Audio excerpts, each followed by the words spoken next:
Hallelujah, hallelujah, hallelujah, hallelujah. Yeah, this morning we are going to, I'm going to share, we are going to listen to the live broadcast of a testimony, live testimony.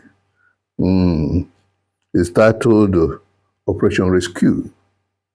How IHUOMA was brought back to life. June 2nd, 1985. UNN Enugu Campus. Rukashataria. I start straight away without wasting time. We go to, 1 Corinthians chapter 15, verse 45. It is. And so it is written, the first man, Adam, was made a living flesh, a living soul. That is, a living soul. The last Adam, that is Christ, was made a quickening spirit. Quickening spirit. Quickening power. We derive the quickening power, the power to raise the dead, from the second Adam, the last Adam, that is, who is Christ. Yes. Another reading again is from 1 Timothy chapter 15, 13. 1 Timothy, 6:13. I give you a charge in the sight of God, who quickens all things. God quickens all things. God quickens all things. It is good we bear these in mind before we go into the testimony we're going to share now. Title operation. But before then, there will be a prelude, a link between the first dead God used me to raise in my village, Simeon, and the second one. A prelude. I go straight to read it from the book, Faith to Raise the Dead. I shared it, Faith to Raise the Dead. I shared the testimony here, Faith to Raise the Dead. I shared it here. So this is the second, testimony, a miracle of raising the dead God has used his servant, Evangelist Seba, to do. A prelude to this testimony. On the next day, when I asked Simeon, that the first day there is, what happened to him? Indeed, and where he was or went during the hours he was there. He told me in his words, I quote verbatim, I was seriously sick. 3 hefty men entered our house. They tried and strangled me to death. Then I saw myself going to another country where I hadn't been before. On reaching there, I met my late father, my mother, and all others of our relatives who had died long ago, and they welcomed me. They threw party to grace the occasion of my arrival. As we were eating and dancing, rejoicing and embracing each other, something happened. This is what happened when the dead died. What account of what he had told now is what used to happen when someone just passed away. A quarrel broke out between me and my father. This resulted into a fight.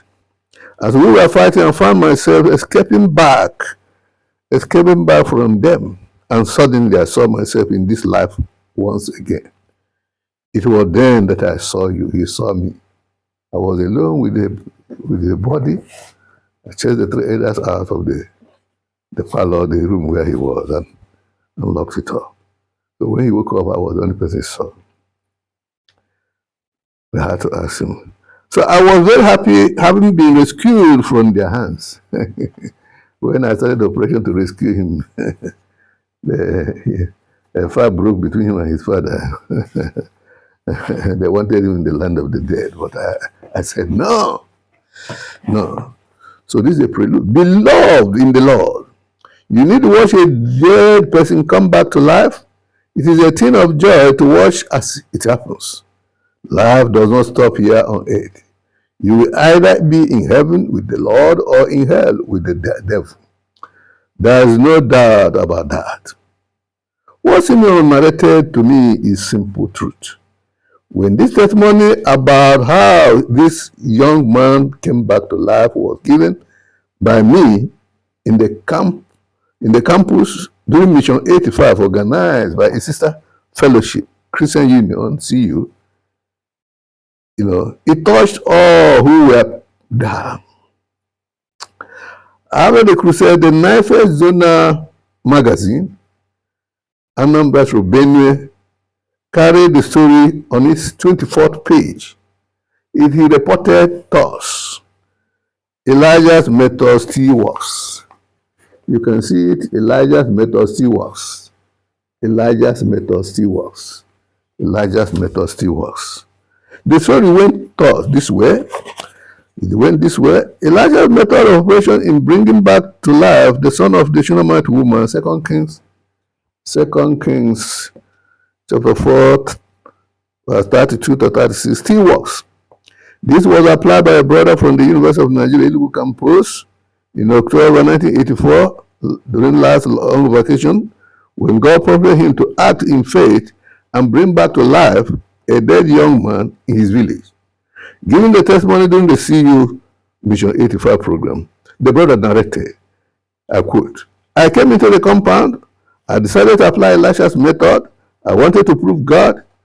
I shut the door, I stayed at the young man and prayed in the spirit. I held his hands in mine and bent down praying on him. I commanded comfort. And at last, the young man came back to life. Hallelujah. Having given the testimony, the writer in the magazine cried out, beckoning people to believe the Lord Jesus Christ. He said, Beloved, these are the days of latter rain. Share, oh God. Share, Kurika Shitaria. Oh my God. We'll see. That just went up. So, share. They are the days of, beloved, these are the days of latter rain. Share in the showers. Let us believe and prove what we profess. Jesus is ever alive. Faith in his name, Acts 3:12 and 16, still does wonders and miracles. Remember that the greatest miracle anyone can experience is to be born again. He concluded. This particular testimony, within few days, engendered or produced another one. The raising from the dead, a Christian Union sister, IHUOMA, in the same campus. She died, and I was called upon to prove the testimony I formerly gave on the crusade ground. This case will be reported in the next few pages under the title Operation Rescue. He is the Lord. He changeth not. Hebrews 13:8. Now, that is the chapter 2, which in the title Operation Rescue. A sister from the Enugu Campus of University of Nigeria restored to life Sunday morning, June 1985. It goes this way. It was on Sunday morning that the Ben testimony. It was on Sunday morning, the 2nd day of June 1985. I returned from night studies at the early hours of that day. I was ironing my dresses in preparation for the Sunday morning worship service. Rukashindaba. Morning service. In the process, I was excited by the series of testimonies I was sharing with one of my roommates, Dr. Clement Wenke, then a medical student. My faith shone and reflected the peace of the presence of the Lord and joy because of his acts, acts among his children, among the children of men. Little did I know that God was using the discussion to prepare me for another great work, 2 Kings 8:4. Later that morning, in the female hostel of the Enugu campus of our university, it is called Lady Ibiam. The hostel is called Lady. Meanwhile, a former roommate entered with the news that a lady was waiting for me at the porter's lodge. I wondered why such an early morning visit. Nevertheless, I went downstairs to see the caller. Anyway, the caller. There I met no other person than one of our sisters in the SM, the Christian Movement group, with the report that one of our sisters had died. Korikashantaba. But on the visual show, now a medical doctor was with them. The only man with them. Within me, I knew why they were searching for me. They wanted a repeat application of faith in raising the dead for my earlier testimony at Mission 85. Organized by the CU. I requested her with them to wait for me while I went upstairs to get ready. You prepare for the battle, the faith battle. The battle has started. The Holy Spirit led me into my room to prepare. This consisted of a chorus of meditation, surrender and praise, as well as the laying on of hands on me by another Christian brother, my roommate, then Samuel Ike, a medical doctor, is a professor, and also a canon, a Reverend Canon. Having prepared for victory, I went to meet the early morning caller with my Bible in hand. Without any further dialogue, she led me to where the dead sister lay. After obtaining the necessary permission to go in, this was at Lady Avian Hostel, unique. I knew that I was filled with the power of God. I have been changed another man, a prophet of the Most High God. It was no more Brother Seba, but a soldier of the Lord heading for a rescue operation. Hallelujah. On reaching the room, I saw where her lifeless body was laid on a bed. The brethren and inmates of that room crowded at one corner of the room, the left hand corner, in awe-struck mood. Speaking to none, I put off my shoes, bent over her to touch her body, and called her by her names. There was no response. There was no sign of life in her. Her body had already become cold. She was indeed dead. But I refused it within me by the Spirit of God. At this point, I adjusted her head properly on her pillow, knelt beside her bed. In fact, she was lying on foam, big foam on the floor of her room. Began praying silently and meditatively to get to a faith releasing point, recalling what happened to me one morning in Lagos. I laid my left hand, and this left hand full of power, on her forehead, and started sending the might, the quickening power, through the body contact. I went into deeper meditation and faith-releasing prayer. I tried to visualize the Lord coming to me as he did appear to me in Lagos that very morning. As I saw him coming, as he came that very day, I called out to him, "If you are the Lord that appeared to me one morning in Lagos, let the soul of this lady," her name is IHUOMA, "come back to her now, in Jesus' name." Immediately her spirit came back to her, and she was revived. Oh, Rikashandaba, oh, Rikashandaba, oh, Rikashandaba. All of a sudden she aroused and got up from the bed. All the brethren in the room fell bowed on their faces as Israel did on Mount Carmel when they saw the fire of the Lord fall. 2 Kings 18:39. They started weeping for joy and for their unbelief. I also wept. They said he is real. We do not know and believe. We only doubt. It was a joy, a thing of joy for all the brethren on the campus. The sister that was restored to life asked that she be led to the toilet to ease herself in the restroom. That done, she became fully alive. Beloved, she that was there rose up, and she's still alive to this day. She's a medical doctor practicing in Nigeria. Next, I preached to all the persons that gathered here. I told them that this was an operation rescue, for the devil had wanted to snatch from us one of our sisters. One of our sisters.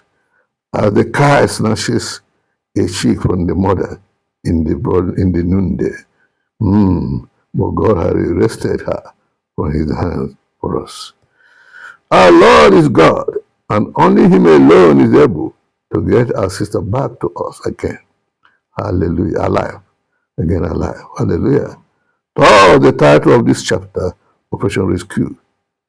Isn't it wonderful? What God had done for us. Hallelujah. Therefore, the title of this, testimony or message is called Operation Rescue. How IHUOMA was brought back to life. June 2nd, 1985, unique, the UNN Enugu Campus. To God be the glory. To God be the glory. To God be the documented. And this book has been published by Amazon. Amazon. The Lord is God. He is real. He is the Lord that quickens. The Lord I saw when had proved that he is. The Lord indeed I saw one man that could not stand before him. Oh, you that quickeneth. Quicken every dead aspect of our life, of my audience's life. Not only that the dead be quickened, but every dead aspect of their life be quickened. Every dead aspect of my family life be quickened. Quicken. And I take your authority. I take your authority. That I bind all foul spirits round about. That I suffer you to shore. Suffer you to shore. I render you to useless. In Jesus' name. Holy Ghost, have your way. At the end of the day, that the way between the children, have your way. The Lord I saw when I could not stand. Have your way. Have your way. Have your way. We need your presence. We need more unction. We need more anointing for signs and wonders. Let there be an explosion of anointing this day. You are present. Let the day go well. Let the day go well. Let the day go well. Murika. Have your way. In Jesus' name. If this testimony makes meaning to you, hit the bell, subscribe, hit the bell. For more oncoming messages, real life testimonies, and giving words, undiluted word of God. Deeper and deeper things are being shared. That we're establishing the way. To God be the glory. In Jesus' name. Subscribe to Seba Uremadu Journey YouTube channel, as well his present TV Facebook channel. And continue to receive. We are building a community of 10,000, subscribers, audience, social media church. Be part of it. I assure you, God will bless you. I assure you, from this day, every day aspect of our life has been quickened. Live. In Jesus' name. It is done. In Jesus' name. Amen.